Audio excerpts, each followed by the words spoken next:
Hello friends, my name is Prakhar Singh. I am from NIT Allahabad. So आज का जो video है ये बेसिकली है कि मैंने रियल टाइम में अपने रिपोर्टिंग सेंटर में क्या क्या एक्सपीरियंस किया था और कैसे आप रिपोर्टिंग सेंटर में जाते हैं तो आपको क्या क्या स्टेप फॉलो करने पड़ते हैं। सो अगर आप वीडियो में नए हो तो प्लीज़ लाइक कर देना, शेयर कर देना एंड सब्सक्राइब कर देना और प्लीज़ कमेंट कर देना कि आपको और क्या क्या क्वेरीज़ हैं। सो चलिए शुरू करते हैं कि क्या क्या स्टेप हुए थे। तो फर्स्ट ऑफ ऑल जब मेरा रैंक आ गया था तो काफ़ी खुश था कि हाँ ठीक है, मेरे को अब चॉइस फिल करना है, क्या क्या फिल करना है। मैंने चॉइस फिल किया पूरा अपना। सो मैंने फर्स्ट नंबर पे डाला था वो था एनआईटी इलाहाबाद का मैकेनिकल इंजीनियरिंग, बाकी ब्रांचेस उसके बाद थे। सो मुझे फर्स्ट राउंड में एनआईटी भोपाल का मैकेनिकल इंजीनियरिंग मिला था।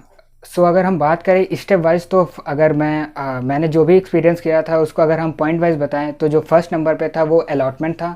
तो मुझे एक एनआईटी और उसका एक ब्रांच अलॉट कर दिया गया था। सो उसके बाद जो सेकंड नंबर था वो मुझे जाना था कि कौन सा एनआईटी है जो मैं वहाँ पे रिपोर्ट कर सकूँ। तो मैंने जो चुना था वो एनआईटी इलाहाबाद चुना था क्योंकि वो सबसे घर से मेरे पास में था। सो हम लोगों ने जब भी वेबसाइट पे गए तो वहाँ पे एक लिंक था कि आपको एक स्लॉट डिसाइड करना है और एक आपको डेट डिसाइड करनी। तो अगर हम कॉमन बताएं तो आपको एक डेट और स्लॉट डिसाइड करना था। उसके बाद जब हम एनआईटी पहुंचे तो वहाँ पे क्या हुआ कि वहाँ पे हम लोगों को भेजा गया एमपी हॉल। एमपी हॉल क्या था, वो एक मल्टी पर्पज़ हॉल है जहाँ पे वहाँ पे काफ़ी चीज़ें होती हैं। तो वहाँ पे देखा एक मेन डेस्क थी, वहाँ पे मैं गया, मैंने अपना अलॉटमेंट लेटर दिखाया उनको। तो उन्होंने क्या किया, मुझे एक फ़ाइल दिया। फाइल में एक स्पेसिफिक नंबर लिखा था और उसी के साथ में एक टोकन भी दिया गया। मुझे बोला गया कि ये आप टोकन लेके एमपी हॉल में इंटर कर सकते हैं। तो मैं उसके बाद एमपी हॉल में गया, इंटर किया। तो फिर एक वहाँ पे दूसरा डेस्क था, वहाँ पे मैंने वो टोकन दिया तो उन्होंने मुझे वेटिंग एरिया में वेट करने के लिए कहा। अब इसके बाद क्या नंबर दिया जाता है, उस टोकन नंबर के अकॉर्डिंग आपको वो लोग बुलाते हैं। जो आपको फाइल दी जाती है उस फाइल में एक पेज होता है और उस पेज में कुछ टिप्स लिखे रहते हैं। उस टिप्स और उस सीरियल के अकॉर्डिंग ही आपके जितने भी डॉक्यूमेंट्स होते हैं उसको उस फाइल में सीरियल वाइज लगाना होता है। जैसे कि मैं अपना एग्जांपल दूं तो हम लोगों के में मेनली 10 से 14 डॉक्यूमेंट्स थे। तो उसमें जो लिस्ट दिया गया था उसके अकॉर्डिंग था कि पहले नंबर पे आपको कौन सा डॉक्यूमेंट्स रखना है, दूसरे पे कौन सा। उसी के रिस्पेक्टिव वहाँ पे उतने ही डेस्क होते हैं। आप जैसे ही आपका टोकन नंबर बुलाया जाता है, पहले डेस्क पे जाते हो तो आपको वहाँ पे जो फर्स्ट नंबर पे जो आपका डॉक्यूमेंट्स लिखा था सिर्फ वही चेक करते हैं। वो डॉक्यूमेंट चेक करने के बाद वो आपको दूसरे डेस्क पे भेज देते हैं। ऐसे ही ये काम चलता रहता है। अब इसके बाद क्या होता है, जैसे ही आपका पूरा डॉक्यूमेंट्स वेरीफाई हो जाते हैं उसके बाद एक नेक्स्ट डेस्क होता है जहाँ पे आपका डीन एकेडमिक्स बैठता है। जब हम लोग गए थे तो उस टाइम पे एक मैम थी डीन एकेडमिक्स, तो उन्होंने फिर से रीवेरीफाई किया था। जब आपके सारे डॉक्यूमेंट्स रीवेरीफाई हो जाते हैं तो आपको 35,000 का एक डीडी सबमिट करना पड़ता है। 35,000 में कौन कौन सा आता है, जनरल आपका 35,000 का डीडी सबमिट करते हैं, ओबीसी सबमिट करते हैं, ईडब्ल्यूएस सबमिट करते हैं। अगर हम बात करें एससी एसटी की तो उसमें आपका 15,000 का डीडी सबमिट करना होता है।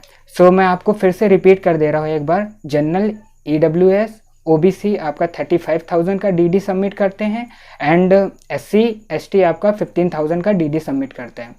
सो इसके बाद जब आप डीडी सबमिट कर देते हैं तो आपको एक रजिस्ट्रेशन नंबर मिल जाता है, एक स्लिप मिल जाता है। आप उस स्लिप को लेके डायरेक्ट आप अपने रिस्पेक्टिव हॉस्टल में जा सकते हैं या तो आप अपने घर जाके 3 दिन बाद फिर से रिपोर्ट कर सकते हैं। अगर हम बात करें पीडब्ल्यूडी कैंडिडेट की तो उनका थोड़ा सा प्रोसेस अलग होता है। जैसे कि मैंने बताया कि आप फर्स्ट नंबर पे टोकन लेते हैं, फाइल लेते हैं, अपने पूरे डॉक्यूमेंट्स अरेंज करते हैं।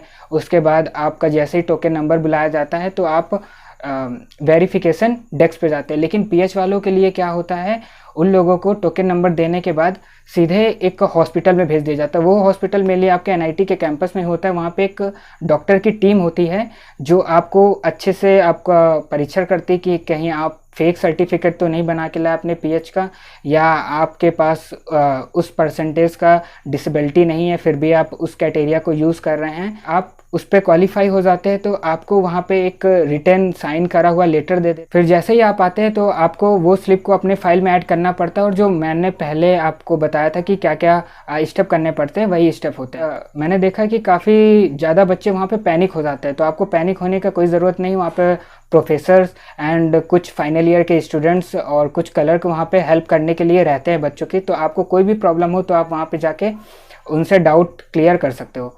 सो ये था आज का वीडियो। सो प्लीज़ आप लोग लाइक कर देना, कमेंट कर देना, शेयर कर देना एंड सब्सक्राइब कर देना। अगर आपको कोई और भी क्वेरीज हो तो प्लीज़ उसको कमेंट बॉक्स में ज़रूर लिखें, ताकि मुझे पता चल सके कि आपको क्या क्या प्रॉब्लम हो रहा है।